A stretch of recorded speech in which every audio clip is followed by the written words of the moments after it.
কারণ তারা বলে তাই মসজিদের রাজনীতি করা যাবে না। মসজিদের রাজনীতি যদি না করা যায়, মসজিদে কোরআন তেলাওয়াত চলবে না। আর যদি কোরআন তেলাওয়াত হয়, মসজিদে রাজনীতি হবে ইনশাআল্লাহ। কারণ ইসলাম রাজনীতি আলাদা নয়। ইসলাম থেকে যারা রাজনীতিকে আলাদা করতে চায়, সেখানে আজকে শুধু বর্বরতা করা ঠিক কিনা?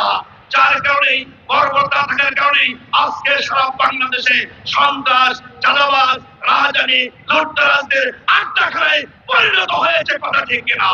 প্রিয় ভাইয়ের আমার, তাই আমি আপনাদেরকে বলতে চাই, ইসলাম এবং রাজনীতিকে আলাদা ভাববেন না। হাত থেকে মস্তক আলাদা করা যায় না, মস্তক থেকে পাকে আলাদা করা যায় না।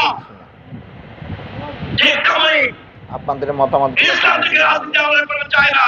যদি কেউ রাজনীতি আলাদা করতে চান, তাদেরকে কোরআন পড়তে হবে, আল কোরআনকে পড়তে হবে, আল্লাহ রাসূলের জীবনকে পড়তে হবে। তাহলে আপনি ইসলামকে সঠিকভাবে বুঝতে পারবেন এবং মেনে নিতে পারবেন।